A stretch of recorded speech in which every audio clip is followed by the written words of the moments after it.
Hey, what is up, everyone? It's Rich. All right, welcome to a video. You're looking at the screen going, what in the world am I looking at? What I thought I would do today is I'm doing this for Patreon. I thought I would also do it for YouTube, which is I actually really do like reading everyone's comments, and I generally try to read everyone's comments within the first couple of days of the video going up. It's harder to follow the older replies when people pop up on an old video and ask a question. But a lot of times, it's later in the day, I'm on my phone or I'm in the middle of doing something and I see a comment or a question, and you have the best intentions to answer it, and sometimes you just never get around to it. So I want to let people know that I always appreciate your comments. This isn't some sort of like bullshit thing. I actually do, and I love the questions. I love the comments. I learn a lot from you guys. People recommend artists. Sometimes they'll ask for an artist that I've actually already done a video for, whatever it is. And then let's talk. I don't know, some YouTube channels will call it housekeeping, but anyway, I'll talk about the Blaster Kid colorist search. So really continue to send in your samples. Everybody's samples have been very, very cool. I appreciate everyone that sent everything in so far. I got more last night. I'll send out the confirmation that I got the samples emailed to all of you. And just be patient. Within the next 2 weeks, I'm going to upload a sequential page from the book that anyone that's interested is more than welcome to take a shot at. And also, I wanted to say this to people. If for some reason, after you've submitted your sample, you go, I watched the video back and I kind of have a different angle on what maybe he meant or what he was saying, and you want to do it again, you're more than welcome to do multiple samples. This is what I would say, is that within the next 3 to 4 weeks, I'll kind of have like a deadline for it. But we'll see how it goes. Ultimately, there will be sort of a point where I can't look at any more samples, and I'm going to either need to decide or well, I guess there's no or. I will need to decide.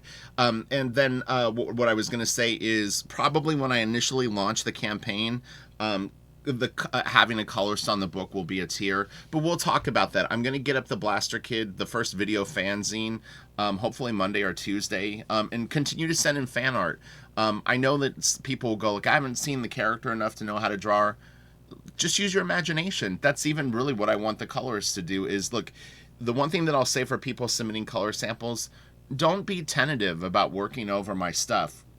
You do whatever you think looks cool and what you connected to in the video, and do your thing. That's what I want. If you want to knock out some of my line work, go ahead and do it. If you want to, put in some sort of other elements, go for it. I mean, I'm not, I kind of said in the video, but it's like I'm not hiring someone to control them or to be their overseer. What I'd like to do is get a really good colorist that I let them kind of loose on things, and then we just talk about it. I go like, this is the idea that I have for this scene.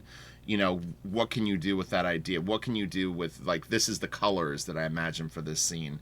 But I need someone that really is an artist. I think that there's a level of knowledge that you're going to need, not only as a colorist, but probably as an artist in general, because I'm very keyed in on structure and form and lighting and mood and stuff like that. And just knowing kind of how to digital color and sort of do it might be challenging for you, but maybe not. Who knows? Anything's possible. All right, so let's get to the questions and comments. And again, I'm organizing the fan art, and that'll be part of the video fanzine experience. And also, I will start live streaming probably in a week or two. In fact, in about 2 days, I'm going to order a few things to up my YouTube game. So I'm ordering wigs, fancy costumes. No, I'm just kidding. Or am I? No. I want to get a couple of things to record and edit and whatnot. So it'll be fun. But yeah, Patreon is helping provide that. So Patreon, shout out to you. I love you all. This has been a good month. We've actually accomplished a lot. All right, let's get into the questions. So we'll go through this fast. A lot of them are my replies, I think, on some of the videos. So he said, that's why I'm a cook, not an artist, for the, oh, it was Sad Face, though. Sometimes you're not right for the job, so he's a cook but not an artist right now. Well, don't give up on it, dude or dudette. Just keep working on your art, The first 2 times that I tried out at Wildstorm, I wasn't right for the job. Meaning, like, literally before I had gotten professional work from them. The editor that saw my work was like, it's not really what we're looking for. It's too brushy, because I really inked a lot with the brush. So it took me 3 times to get work. It was probably a period of maybe 4 to 6 months, somewhere in there. I would think. I would do about 12 new samples every time I would get a pack together. So I wouldn't, I wasn't harassing them, but I would really kind of try to work on my stuff. So the quest for the needle in the haystack, keep us updated. Yeah, I mean, like I said, I'm looking for an artist that's a colorist, really, I think is what it will boil down to. Someone who's really got their own vision, and then just blows my art away and takes it to another level. It's been very, very exciting seeing everyone's colors, though. I have to say that the reality of it coming together in just different versions is amazing to see. So I really, really appreciate everyone that sent samples in so far. I've really enjoyed it, and it's been a lot of fun checking them out. So as I can see, the greatest problem, as you point sometimes, is when you're a newcomer and you don't have jobs, it's hard to get your first chance. Sounds like sometimes equals always not for you, but everybody learns some way that this is a very hard career, even when everything happens at your favor. So your actually comment stood out to me, and it was something that I kind of pondered, not a lot, but it definitely stayed with me. And look, I mean, the reality is at some point, every single person that's been a professional has not been a professional, has not had connections, except if you're very, very lucky. And it's a lot of hard work on your part, and then it's being ready for that one little flicker of a chance, that one spark that flies near you, and you're ready to just ignite and sort of do it. But an example I can give, and I don't know what his story is, but it was someone that I thought of that's actually very, very big penciler right now, penciler and inker, is Jorge Jimenez. Jorge Jimenez, as far as I can tell, kind of came out of nowhere. So he's a great example of, one, someone that doesn't live in the United States, two, someone who I don't know any history of him other than working on very small jobs for DC and working his way up the ladder. But within a period of like 5 years of getting little tiny opportunities, this guy to me is a full-on A-lister at DC now. He can write his ticket anywhere he wants to, but it's because his art is so good. You can't depend on, well, I think I have potential. It's the wishful thinking sort of version of trying to get a break. You can't have that. You have to get to a point where there's no way that they'll deny you the job. Whether that means that you're really like at such a high level, that's not what I mean. It's that you've done everything that you can up to that point to confirm that you're ready to get work. And like I said, I think Jorge is a good example, just because of the fact that, one, he's not in the United States, two, he came out of nowhere as far as I know, and I just remember seeing him on little jobs, and I always liked his work.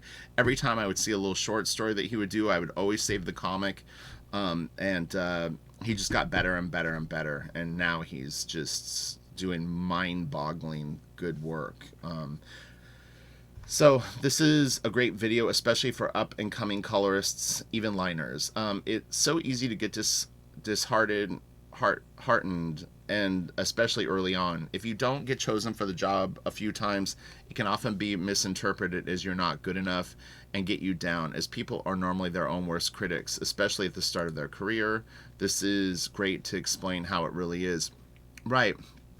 And look, I'm telling you all right now, even for me, there are days where I'm not as confident as other days. Like 2 days ago, I could feel myself drifting into some weird headspace where I was like not confident. Oh, you know what it was? I'll actually tell what it was. So I was asked to do a job by a friend of mine. It was a fairly small job. It was 2 pages of art, but it was a lot of work. I mean, it was literally like, I can't explain it too much because there's a non-disclosure agreement with it, but I had to do 36 headshots of characters, all different styles. I'll leave it at that.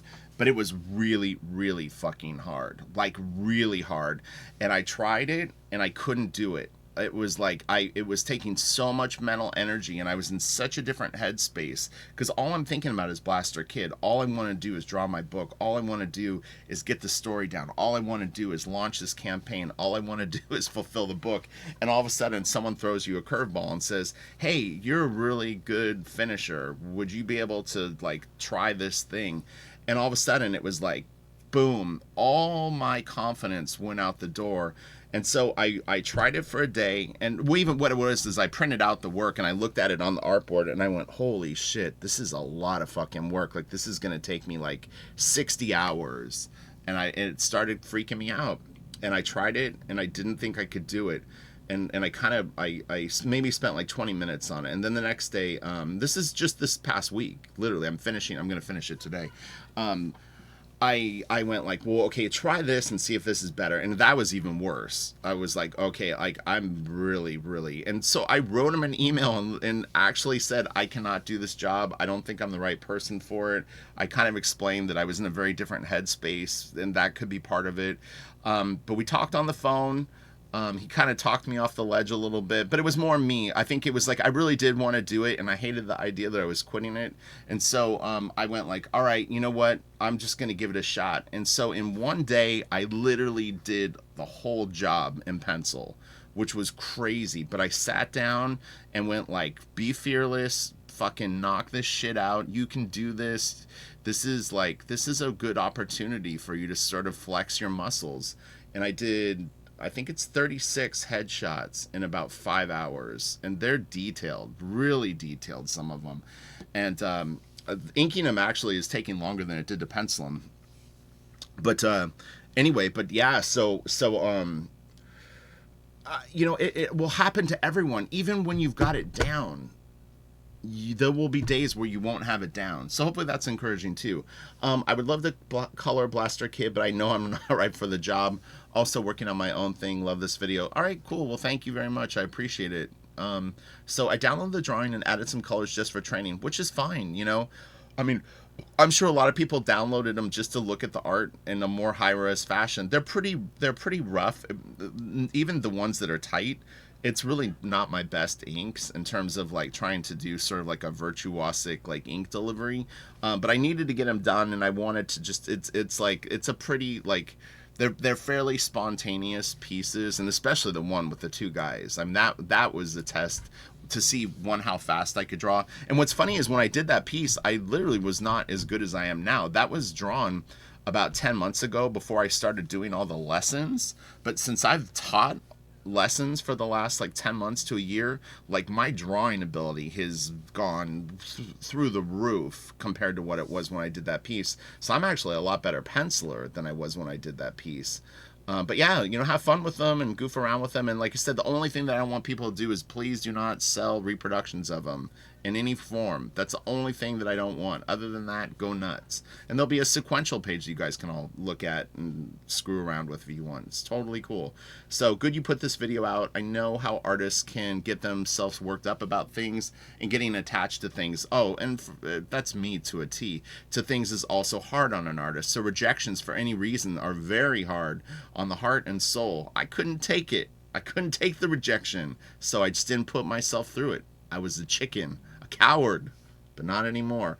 But it needed to be said that letdowns happen and are nothing more than the business. And I think, you know, overall, I've had a really good run. But, you know, again, every job ultimately will end. Some end in a very natural sense, and some end abruptly. It just is the way that it goes. I was used to use the Gears of War example. I like how you put this opportunity forward, and it's a very professional process. Yeah, it has to be. Like I said, I know too many people, and I'm friendly with too many people, and I've, you know what I mean? It's like I have professional friends, I have professional relationships.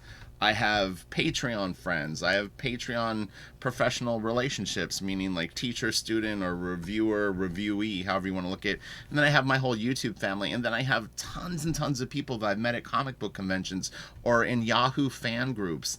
And it's like, I can't, you know what I mean? It's very difficult to get pulled to the side and have someone go, you know, can you please just give me feedback on this? It's just, this isn't the time for it. This isn't the moment where that's gonna happen. It's just about, I'm doing a job hunt, and giving everyone the opportunity was, the best way that I could give at least every single person has a chance. No one has got a leg up on this job. It's just going to be literally the person that I think has that spark of you know like there's a link between what I'm thinking and what they're doing, and then it's just, we're gonna run with it. So also getting noobs adjusted to working in the biz.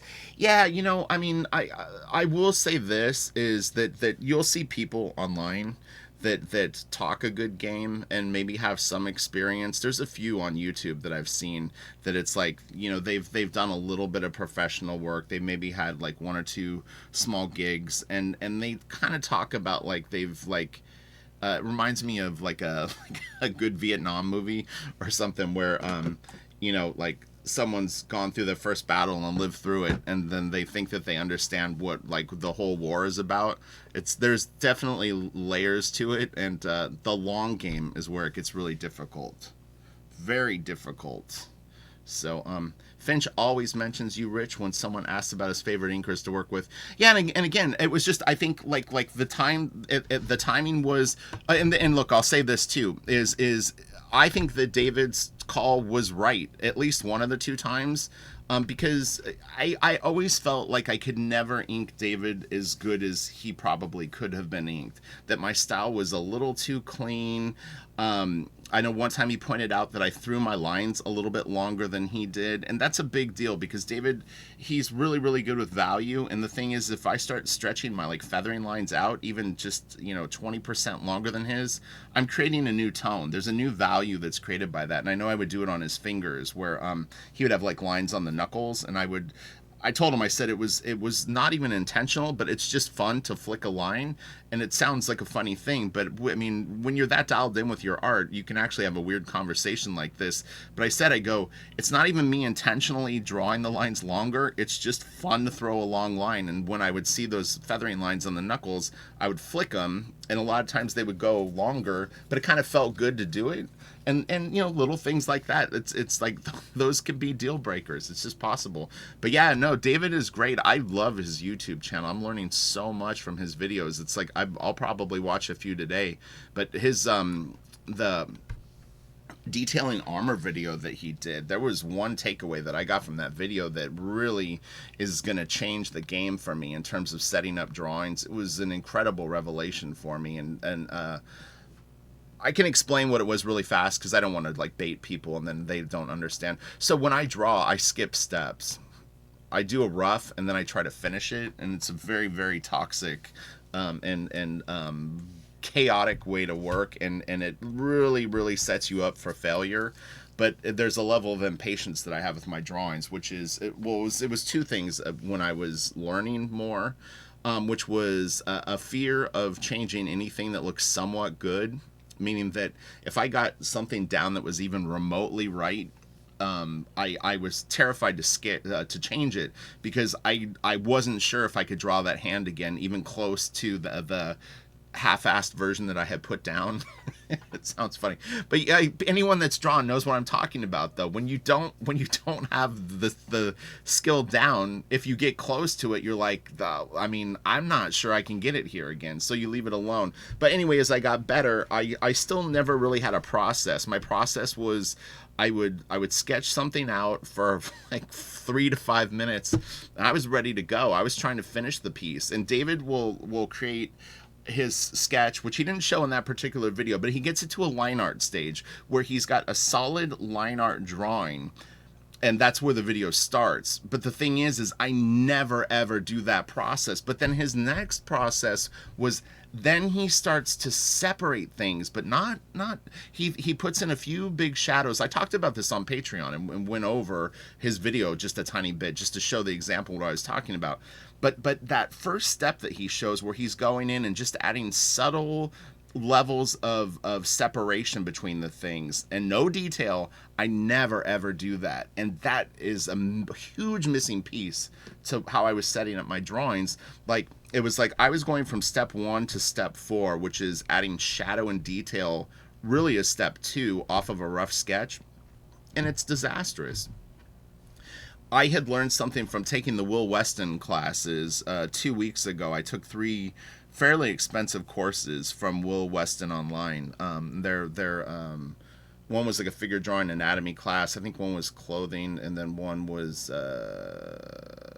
environmental drawing. I don't remember. It was a lot. I for 10 hours that day I was just learning stuff, so it was a lot to assess. But at the same time I was surprised how much I actually already knew. But anyway, yeah, he had touched on that too, and it was like that was the light started coming on where I was like, all right, I need to spend more time in the prelim stage. He was saying that it's like a 33%, 33%, 33% split, meaning that you should spend a lion's share of your time setting up your drawing. You know what I mean? Where it's like, sorry,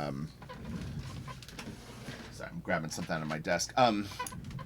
Instead of spending, a half hour on your layout and basic structure of your drawing, that you spend like 3 hours doing that. Then you spend another 3 hours doing what David did, which is going in and starting to define the forms as they overlap, and pushing things forward or farther back with your line weights. And then the final third of the process, maybe the last 2 or 3 hours, should be detailing. But I just blurred step 2 and 3 into one big mess a lot of times.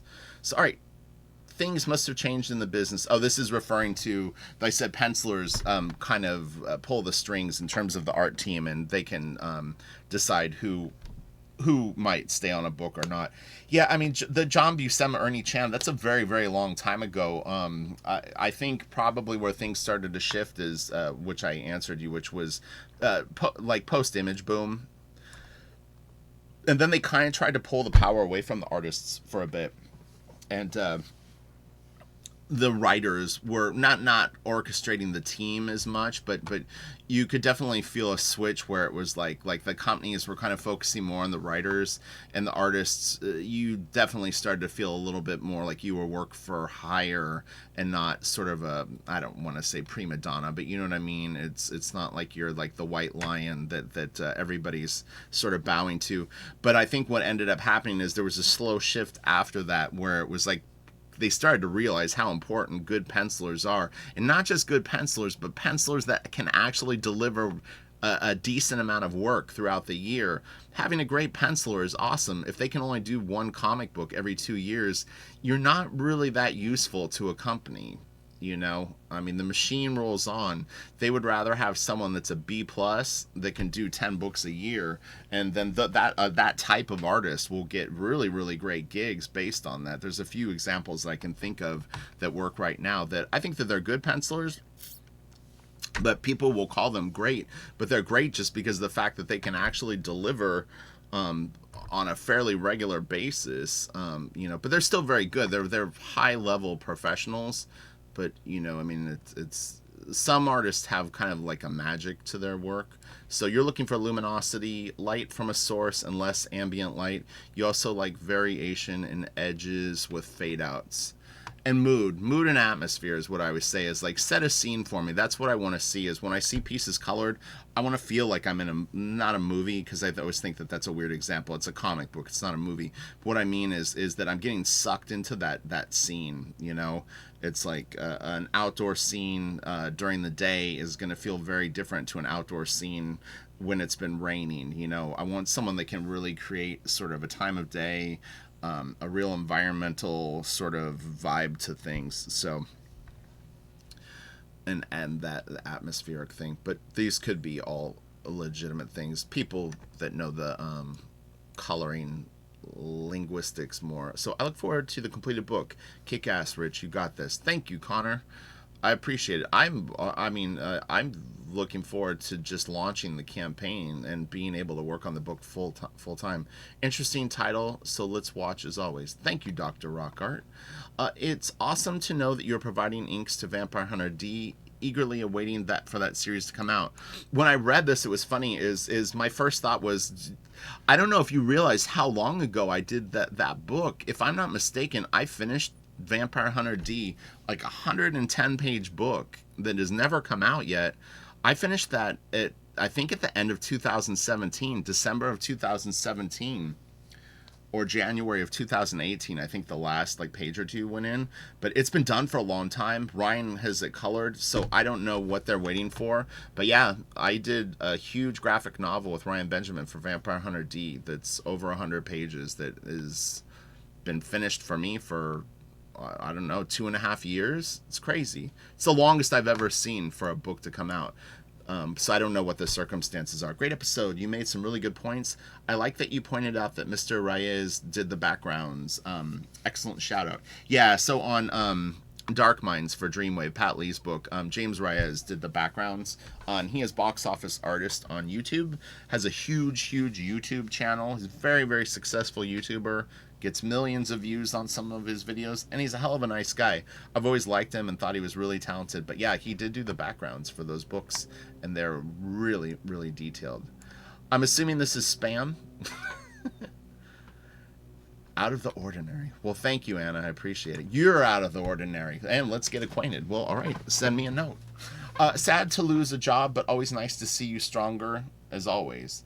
Yeah, that was a while ago. I mean, yeah, you know, I said, you know, if you're working with David Finch and that job ends, that's a big loss. You're gonna definitely go down a few rungs, no matter what you pick up after that. I mean, it's not gonna be that. So Kelsey says, I love Kelsey. I have a very similar story. Oh, I know. What's funny is Kelsey and I were working together on New Superman, and about 3 pages into the book, I was surprised that Kelsey was coloring it, because I know that Kelsey does absolutely incredible colors. But what was funny about it is I always think of him as the full package, like the Kelsey draws and colors his own work. So I was like, oh, it's weird, but man, what a score to get this guy. I mean, he's a legit fantastic colorist. And then he was off the book by like page 4. It was a bummer, but yeah. And it was funny is I was actually talking about that book in the video. Oh, I won't say more. And that would have been really cool to see Kelsey color Blaster Kid sample. So all right, so great vid, excellent advice. I even like how you didn't name the micromanager. Yeah, no, I mean, it's not necessary. And he's a great person. I actually like him. It's just, you know, he was more picky and more vocal about it. It wasn't, again, it was never nasty. He was never mean about it. And honestly, there was the point where when they were fiddling with my inks that I figured, you know what, if that makes them happy and I don't have to deal with the feedback, then let them do it. So yeah, often say in many regards, don't take it personally, take it professionally. We're all very sensitive. We're artists, you know. Comic book fans are sensitive. You see it all the time now. I swear I spend half my day worrying about what's going on in the comic book business and people's personalities than thinking about comic books and the art. It's crazy how things have shifted. So Hassan says, yes, very important points. Absolutely. Do you know of anyone who colors traditionally these days? No digital, full comic traditional. Like I said, I think Riccardo Federici does it. In terms of it, the companies, the only people that I can think of would probably be people that lean more towards like a painterly style, like maybe a Scott Hampton does it. But I think where you would find that more would be European graphic novels than in American comics. And look, the reality is with more creator-owned books coming out and people making up their own comics, you may see it more. Because the thing is just because, well, and here's an example too that I can use is I love superhero comics, but I kind of got into it with the Image boom, and so is the aesthetic at the company is changed, and they were trying to appeal to a different crowd with the look and the style and the story style. all of a sudden kind of really what I maybe like a superhero comic style that I would do wasn't as available, like something very dark, and you see them occasionally, but it would be harder to do. And I think the same goes for painted books. I think that there's absolutely a fan base out there that would support a traditionally colored book, but the way that we're going to find it now more likely would be someone self-publishing, and then maybe a big publisher, if the artist was interested in it, like a Marvel or a DC might see it and go, hey, you did that beautiful graphic novel that you painted yourself, we'd love to have you do a Batman story that way. I don't think that self-publishing overall is going to close doors for people. I think that if comics ever settles down, the best talent will rise to the top, and then it'll move forward from there. So Dario says, great talk, thanks for sharing. Yeah, no problem. I want to be like you. I actually really like that comment. So thank you, Omar, I appreciated that. And then James, he's saying a joke, purple rain, meaning that I had said that on one of the pages that I showed, I think in an earlier video, there was too much purple in one of the panels. All right, so let's look at this one now. Let's see what we got. Oh yeah. When I shot this video, I had moved my microphone because I had been filming on the other side of my office, and it was sitting on my desk, so the audio was sort of crappy when I shot the video, of course. And yeah, I still recommend to people, definitely check out the Death Stranding trailers. Like, these two might not be the best examples, but if you go through the Hideo Kojima YouTube channel, or just like I said, look at Metal Gear Solid, look at that, and again, I know that those are 3D models, and it's way beyond what probably is going to happen in comics, but if you can capture the spirit of that, that's what I want, And like I said, plow over my art, the line art. You do whatever you want, just make it look kick-ass. So I love it, Rich. This is incredible. Your ref palette is perfect. Thank you. I appreciate it.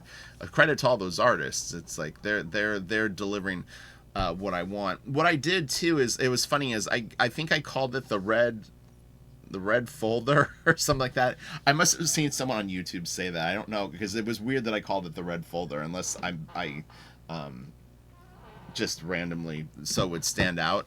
But the red folder for me is it's everything that I've saved over like the last 5 years that look cool to me. And the problem is if you're like me, you're kind of an image pack rat. So I'm always saving stuff on Instagram and stuff like that. And the thing is I have such a wide variety of stuff that I like, that if I have 100 images saved on my phone from Instagram or ArtStation or whatever it is, there really only might be like 5% that I would say directly would relate to something that might make me excited about Blaster Kid.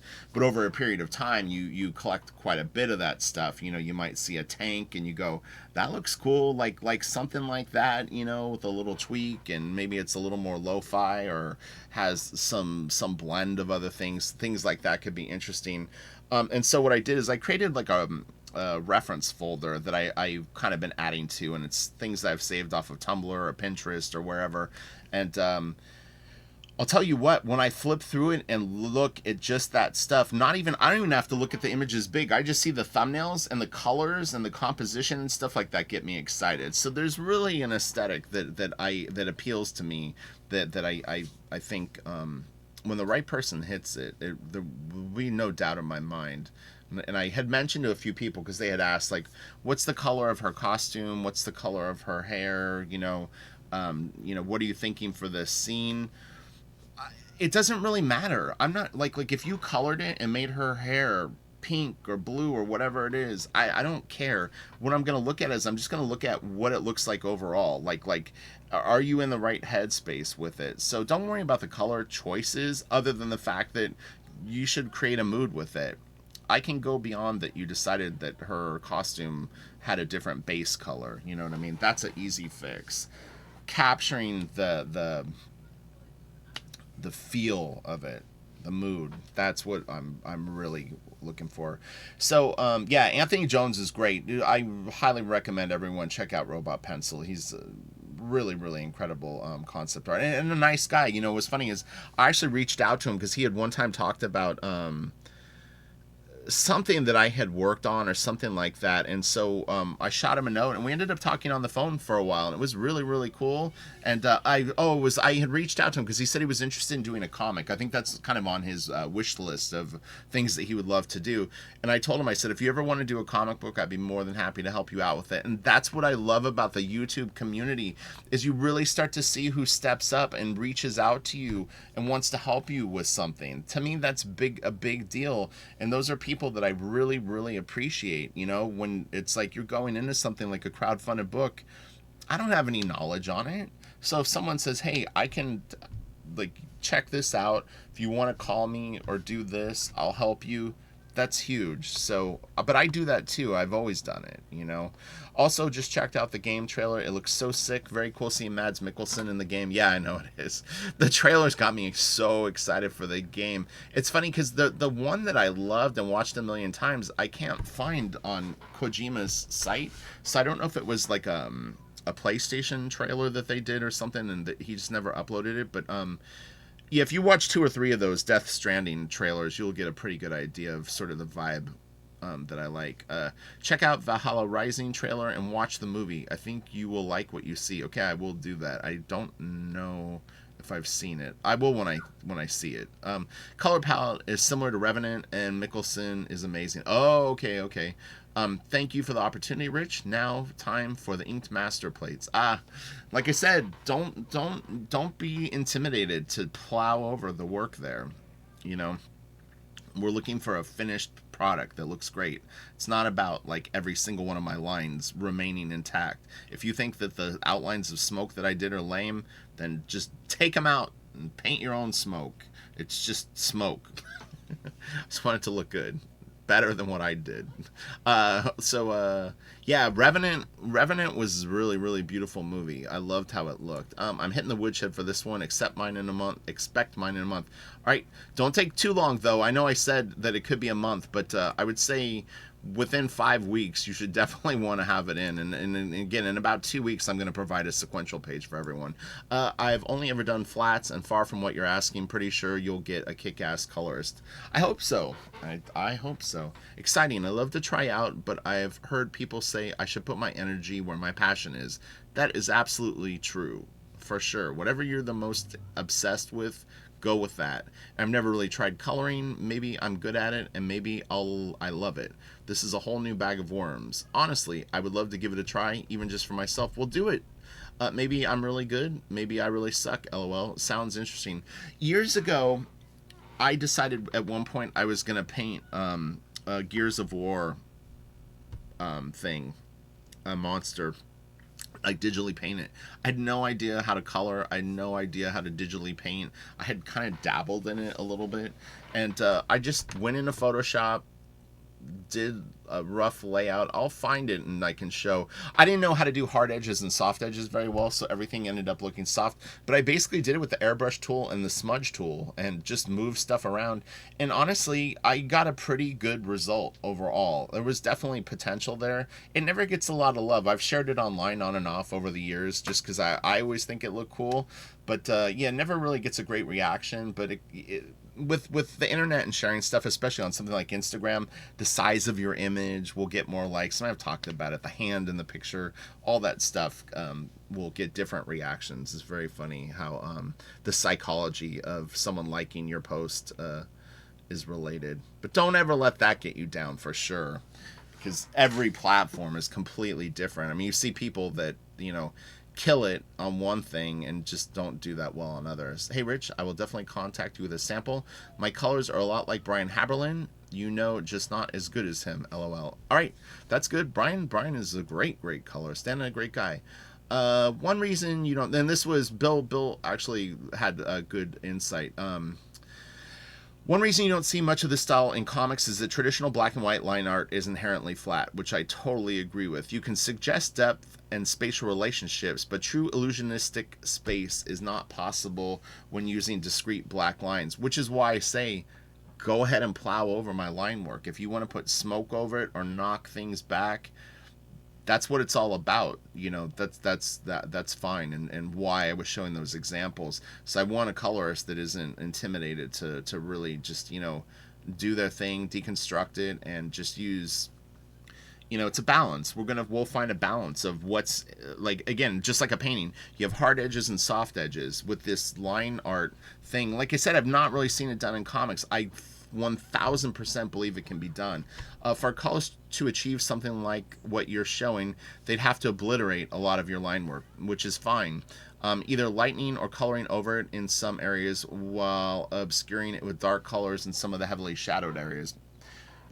It's the bottom line is it's the book. I want a comic book that takes you there. You look at it and you don't. Whenever you pick up that comic book, the world vanishes and you're in the story. Every time. I want it to be great the first time you look at it, and you just want to keep going back to that world. 4 years from now, 4 months from now, when you think of Blaster Kid, you go, I want to experience that. It should be an experience. It's not about my line work. And honestly, Bill, if you watch this, and you've seen enough of my videos, I've said a million times, I don't care about inks. It's a means to an end. I used the example of one time someone showed me at Wildstorm a comic book, and they said, what do you think of this? And I said, it looks good. I looked at a few pages and I handed it back to them. I said, I think it looks really cool. And they said, yeah, but there's no inks. And I didn't notice because I wasn't looking for inks. Even though at that point I was only an inker, it wasn't ever what I've been focused on. But that doesn't mean that I don't care about inks. If you look at my black drawings, it's pretty apparent that I take inking very seriously, but I'm not married to it in terms of like that everything that I do needs to remain on the page. To me, the blend of the two is what's going to be powerful. So again, maybe it's a different point of view that other people don't share, but it's my art and it's my vision, and I think it will look really, really cool when done the way that I'm seeing it. So, and that's not a contrary remark to you, but I'm just saying that like I get that people don't do it, and that stuff will be obliterated, and I'm fine with that. I get that you're trying to convey an overall vibe that you're going for, and I'm sorry if I'm being a negative Nancy. It's just I think about this stuff a lot, and I've come to the conclusion that comic art these days is a little confused. I don't care about other people's art, though. That's the thing. That's their art. It's like when people care about publishers that publish books that they don't like. I've said this forever. If you don't like a book, don't buy it. It doesn't matter. You don't, when you're working in this business, it would be like a band going like, well, this band does this and this record label does it like this. You're the artist. You're the talent. The only thing that you need to do is you need to make sure that your fans like it. Other than other comic art, I don't care. About what it wants to be. An artist or an inker will put all this loving care into hatching and conveying forms and depth through the language of the line art, and then the colorist will come in and try to do the same job all over again. Oftentimes at cross purposes to the original artist's intent. Anyways, sorry, hope you find a colorist who proves me wrong. Yeah, I mean, and I totally agree with this. I've done stuff, but as being the only, what I would say is I'm only the inker on jobs.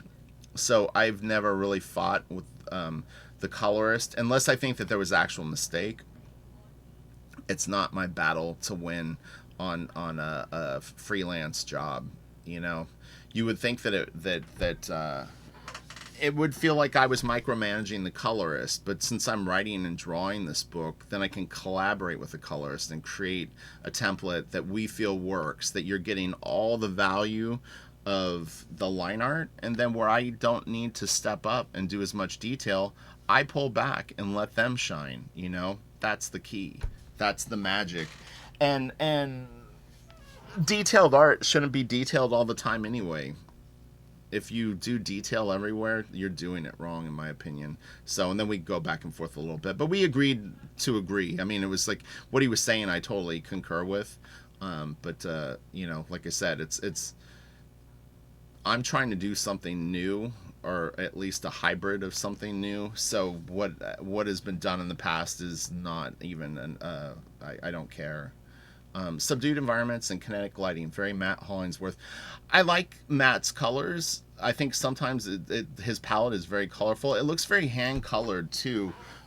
So I kind of looked him up and was looking at some of this stuff. Yeah, he's really, really good. Some nice colors there. Cool. I'm sharing this with my colorist. Awesome. Thank you, Granda.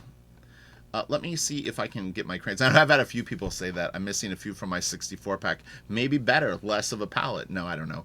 You should do a video of submissions at the end if you get enough. Critique and explain why you went a different direction. Yeah, I wouldn't critique people's submissions. I don't think that that's fair. One thing that I did think that I would offer everyone is, if they would like, is that after some time has gone by, I would be more than happy to share everyone's work and have links to their websites and stuff like that, so that they can get some exposure for their work. And so that would be what I would do, is I can share people's art, you know, but I'm not going to critique people's things. It's just not, it's not what this one is about. But I wouldn't be opposed to, at some point, doing, like, if people wanted to, I wouldn't want to critique colorists anyway, because it's not my expertise. So, you know, you should step up an email launch page on Indiegogo. Yeah, thank you for saying that. I agree with you. Thank you, Mumbles. I will. This week, I'm going to try to get more and more stuff on point with that. So, climbed atop the highest hill, stood firmly, and then trilled. Hey, color job. You snooze, you lose. That is funny. That is really funny. Thanks, Replicant. Oh, yeah. Yeah, right. We went back and forth. See, that's how you do it. I like it, Replicant. You're funny. Cool that you were doing a casting call. Hope you find some cool colors. Yeah, you know, to me, this is part of the image spirit. This isn't some made-up thing to, like, oh, you know, paint myself as a certain thing. I remember sitting in an editorial at Wildstorm with Sarah Becker after I had got hired, and there would be literally huge piles of submissions in her office from aspiring artists. And even when they weren't looking for artists, I would sometimes go in there, and Sarah and I, it was so fun. We would just be chilling, like, you know, it'd be the afternoon, and maybe it's you need a little break. You've been working for 4 or 5 hours, your eyes are kind of beat, or your back is, you know, whatever it is. And I would ask her, I would say, hey, do you mind if I go through the submissions and we can look at some stuff? And we would sit and we would go through people's art, and people that were good, we would pull to the side, and, you know, people that maybe were more at a fan level, you know, it was still really enjoyable to look at and see the different samples. And, you know, I've always kept my feelers out for other people. Ben Oliver was an artist that I saw online I bought his comic. He had done a comic called Puncture, and I took it to Wildstorm, and I was like, hey, I'm like, this guy is awesome. We should hire him. They weren't interested. Jason Sean Alexander, I bought a book of his very, very early on. Same deal. I took it into editorial. It said, this guy is awesome. We should hire him. I mean, he's been on Spawn for how long now? So I've always looked for talent, and I've always tried to not squash talent, but actually share it and help these people get work. So I'm not going to change the way that I am. You know, so to me, it's like anyone that colors should, you know, it's fine. Everyone can have an opportunity for this. If there was someone that I specifically wanted to work with, that's a different thing. You know, I didn't have someone in mind, so everyone's in mind. If there was a colorist working in comics right now that or like a comic book that I went like, God dang, this is like so what I want, I would have reached out to that person. But, you know, people are working on different books, and this is the thing, and this is why I said in some of the other videos in different forms is, I know what it's like to work in comics, and maybe you're not working on exactly the style that you're the best at. You know, I use that example of me with the Travis stuff, is no one really knew that I could do that. And what's funny about that is, before Travis, who I really wanted to ink and thought I could have done a great job on, I've mentioned this before, is Michael Lopez. And Michael Lopez was actually tighter and cleaner and more finessey than Travis was at that time. Michael had the most beautiful pencils that I had ever seen.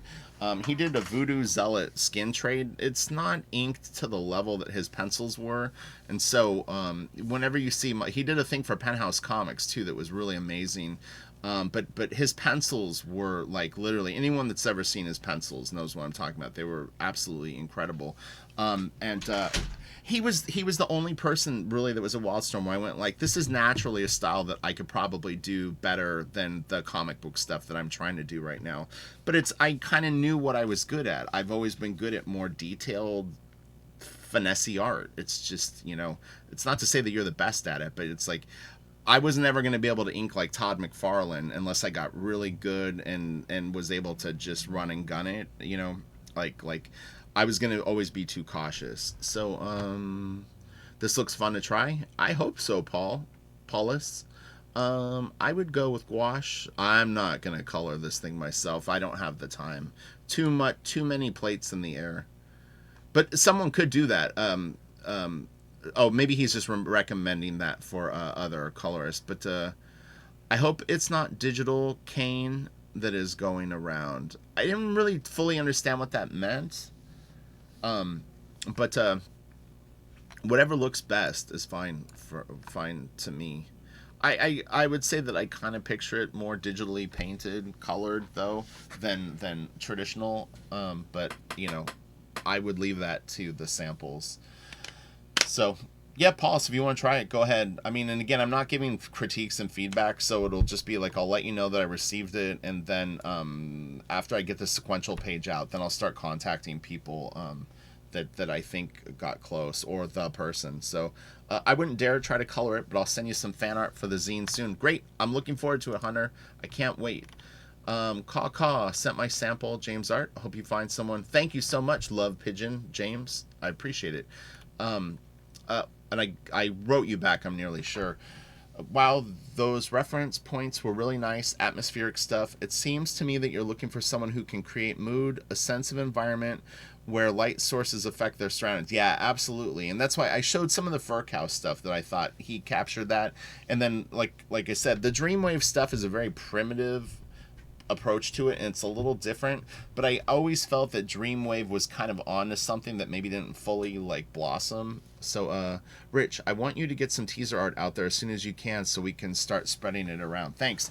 I'm going to, like I said, sequentials are coming, and then the Indiegogo pre-launch page. I'm hoping that I can launch this thing by around September 18th to the 24th, somewhere in there.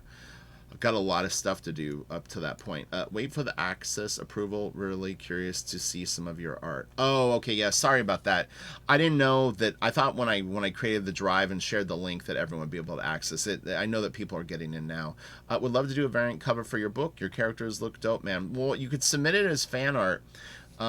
It's just blasterkidcomic@gmail.com. Which when I do the fanzine, I'll start, making things clear of where you can contact, where you can follow things. I'll have Linktree and all that. So cool. Thank you, man. I appreciate it. Wishing you the best with Blaster Kid. You got this. Thank you, BBT. I suck, LOL. I don't want to ruin your awesome work. Well, it's digital. You're not going to ruin anything. And then Peephole Circus said awesome, and thank you very much. All right, so let's go through one more. Oh, okay. So this is how to create your style and Blaster Kid video fanzine coming to YouTube. All right. Let's go. Hey, Rich, can't wait to get my hands on your book. You will do. Thank you for another cool video. Cheers, man. Thanks again, Dr. Rock Art. I appreciate it. I'm following you on YouTube, so I hope that your channel does great. Ashley uses parallel pens. Yeah, sorry. I couldn't think of what it was called. I have a set of them. I bought 4 of them. I didn't get all the sizes, but I got what I figured covered it. And yeah, I think Food might have recommended them to Ash. Ashley's a big influence on me. I love Ashley's work, and he worked on the Metal Gear Solid comic, which in my book is cool. So, all right, in the future, the M&M Corporation becomes the world's only superpower after having developed peanut cloning technology that enabled them to put 2 peanuts in every M&M instead of 1. I like it. That is good. That's actually what started the whole Blaster Kid conundrum. Uncle Rich, I'd love to help you put up a Blaster Kid website. I can really save you a lot of headaches, just as you have saved me headache in developing the supernatural pre-humans. All right, cool. Currently putting links to your Patreon on my site, like we spoke of on Patreon. Yeah, thank you very much, Jay. I appreciate it. Working on also a few panels, comic book pages. I can prep a review for pre-humans. Thanks again for the con. Oh, yeah, no problem. That was fun. The sort of YouTube convention that I did. Don't share the struggles like indie. Oh, okay. I had asked like what's too many previews of Blaster Kid. So don't share like the struggles like Indie Deep in the Tomb out without the outwitting the traps and later running from the giant ball. What is okay to share pedestrian pages like Indy getting supplies in town, or a glimpse of excitement like when he's riding down the road on the back of an enemy truck, or compared to a video game. Don't show more than level 1 hoodlum altercations. Right. So the sequential page that I'm doing is it's a pretty exciting scene, but I was thinking about just showing the lead into it, where it's like it's sort of setting up the incident that happens. You should do a breakdown video from Hirokai Samura's Blade of the Immortal. Oh yeah, he's great. I actually have a few of those books. I think I really understand when you say artistic language cues. Yeah, I mean, a lot of my dialect for what I describe things, there's a lot of them are made up terms, and then I think over the last maybe 5 to 10 years I've kind of cobbled together some legitimate terms. But I know there's a big hoo-ha going on with Alonzo and Jake Parker, and Jake, I guess, did a how to draw book or how to ink book, and oh, it's right here, Alfonso Dunn. I saved it because I was going to watch this later. I followed this guy's channel, but he doesn't update, I guess, very much anymore. So I hadn't seen a video from him for a while. But anyway, I guess these two are sort of at odds because Jake's book was a very, very similar layout to Alonso's book, and a lot of the techniques and the way that he broke them down were similar. But you know, I mean, when you explain art and you're breaking something down, I'm not talking about this, so just remove this scenario from the equation. You know what I mean? There's a certain way, like when I'm giving lessons on Patreon and stuff like that, it's a combination of all the mistakes that I made and the ways that I tried to learn that were a waste of time early on, and at what point are you ready to start incorporating certain new ideas. So if someone can't draw well, the first thing I need to do is I need to be able to get them moving around big pieces of geometry, generally a rectangle, which is what both of these guys' book starts with, which is a rectangle is a good thing to move around because it's a three-dimensional form that you can really quickly see, not only form that rotates and has different planes, but also you can light it simply, because what happens is like with a figure, you start to divide geometry, and geometry starts to change. Now all of a sudden it's not just a rectangle, it's a sphere, but it's a sphere that's been divided. It's a cylinder that's been carved up, and the muscles, you know, it starts to turn into like a Bridgman thing. So yeah, there's a lot of language. Practice is practice, drawing is drawing. Now I know what I've been doing wrong. Thank you very much. Very good video, Rich. Yeah, you know, I mean, and the thing is with that whole concept of the practice is practice, drawing is drawing, I love to learn. I think I said this in another video. I'm addicted to acquiring new information about drawing. I'm addicted to visual imagery and seeing more. I want to see more. I want to understand more. But at some point, you have to draw and not just keep practicing and trying to accumulate things. But the problem is all the practice doesn't really make you a great drawer. That's the rub, is you can see people that can do real good tutorials, but they put it together and their art is like so you have to watch that, because it's like knowing everything about baseball and going like, I go to the batting cages and I can throw a ball all the way from home plate over the left field wall, and I understand, like, you know, this and that, but it's like, if you've not put it together, you're probably not a baseball player. So you have a lot of armchair experts on stuff, art included, and yeah, the trick is that there's a point where practice and acquiring the information is great, but if you're not using it, then it's like, it's a big difference. You should spotlight Andy Brass. People have recommended Andy before. I like Andy's work a lot. I think he's great, and I would be more than happy to do an Andy Brass video. I used to be real nervous about doing artists that were currently working, but I slowly had gotten more comfortable with that. It's just, it's like, you know, that some of these people are going to see the video, and, you know, sometimes they goof around, or I'm observing their art and pointing out things, and you know what I mean? It could get weird. And then I didn't do work for At the Drive-In in Mars Volta, but I did At the Drive-In in Mars Volta fan art, I guess you would call it. But I did meet Omar opening for System of a Down. John from System of a Down had us as guests to see System, and Mars Volta was opening up for them, and I actually got to meet Omar, and it was crazy. But I'll tell the story some other time. But it was great. Richard, you've been pumping out a lot of great videos later. Thank you very much. I always enjoy them. Yes, that Jim Lee Deathblow was a cool change of styles for Jim. It surprised me when I first saw it.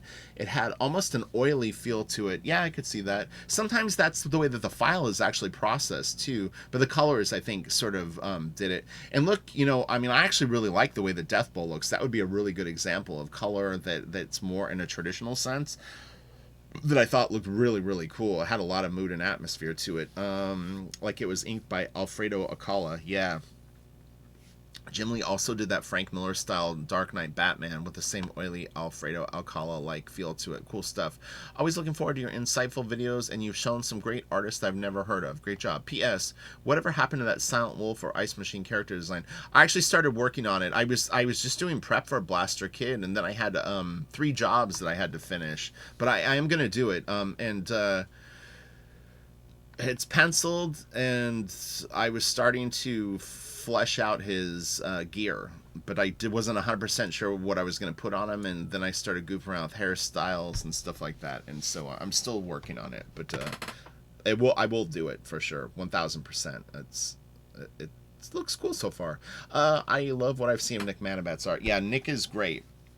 If for people who don't know Nick Manabat, if you get the Jim Lee Deathblow, the first 4 issues, it was a flip book, and Nick did Cybernary, the Cybernary half of the comic. Your videos always make me think about my art, and now I'm doing things. That is awesome, Mike. That's Michael Tellis, if I'm not mistaken. If I recall correctly, for the first issue or so, Marlowe was inking Platt with a nib.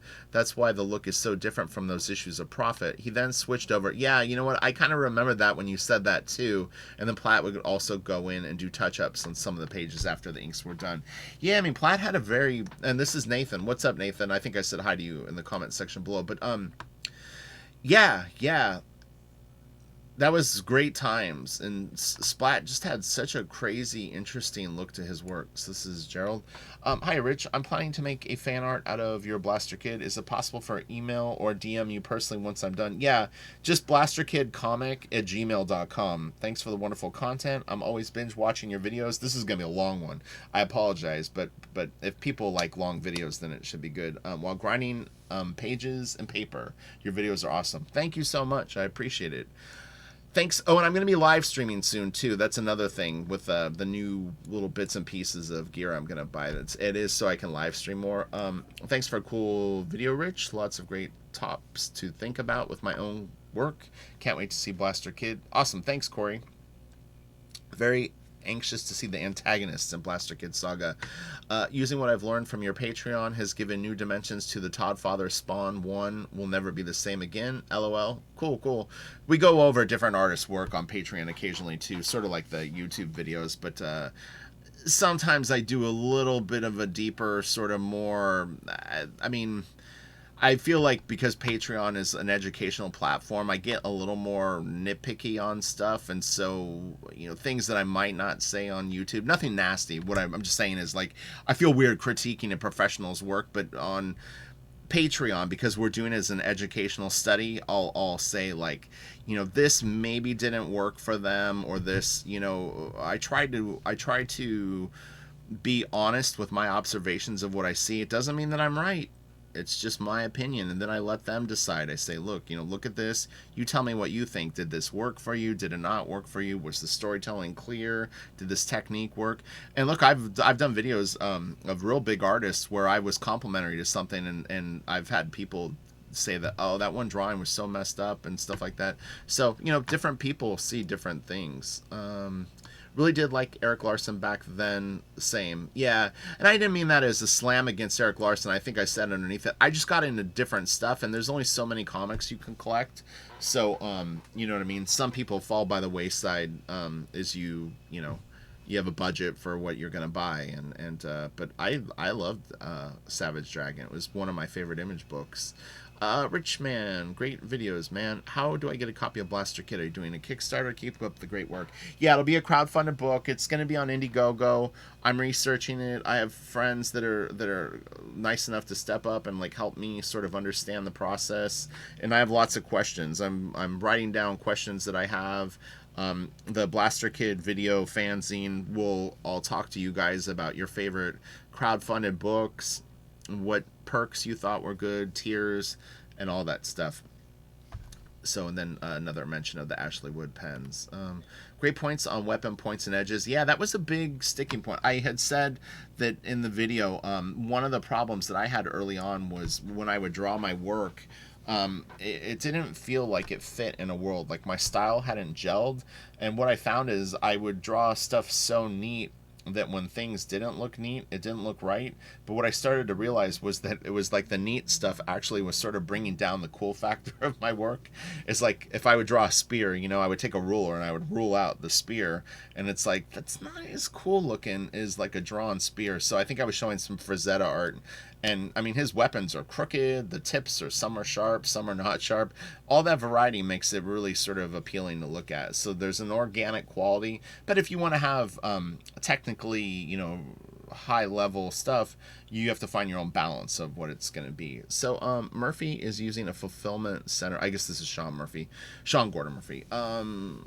Is using a fulfillment center set up through Indiegogo. Interesting. They put him in contact with someone, probably BackerKit. Polito has his own fulfillment service, I believe, just for his books. Get in touch with John Malin on Twitter. He recently launched a fulfillment service and probably give you quotes. Yeah, so I'll check into that. I mean, I have no problem using any of these options. I said that one of the hugest obstacles that I faced doing this book, and one of the reasons that I really never felt that I was at a level where I could even do it, was the fulfillment. It terrified me. I'm very organized. I've been on eBay and sold art. Like I've always represented myself, so I'm my own art dealer. But you know, if you've ever done eBay and you have 15 or 20 auctions all end like on a Sunday night, and then you're dealing with all the correspondence of even 20 people, you know, one person wants their art signed, one person is like, hey, my PayPal address isn't the address that I'm going to use, someone wants you to wait a week because they're going to be out of town to deliver the pages. Multiply that by like 1,000 comic books or 2,000 comic books. I was terrified because I was like, it's hard enough to do 20 people on eBay. How in the world am I going to be able to sell, you know, whatever, say 500 books? That's a lot of correspondence. So it freaked me out. And really it was a deal breaker for me a lot of the time. And then he asked for Assad Ribic. I love Assad Ribic's work. I would totally do an Assad Ribic video. So not a problem. Studio 8 works. And thanks for the comment. I'll give this a thumbs up. All right, so that's it. That was a very long video, but hopefully it was fun to check out. And I think that there's a lot of good information in there. And I was able to go through everybody's comments and questions, which I always appreciate. And like I said, just a lot of times it's the circumstance of when I read your comment, if I have time to reply or not. So, all right, have a great day. Smash the like. I'll be back tomorrow for Super Fun Sunday. And next week, we'll launch the Blaster Kid video fanzine, which is going to be really fun. So send me your fan art, blasterkidcomic@gmail.com. All right, I'll talk to you guys later. And keep sending those calling submissions. All right, bye.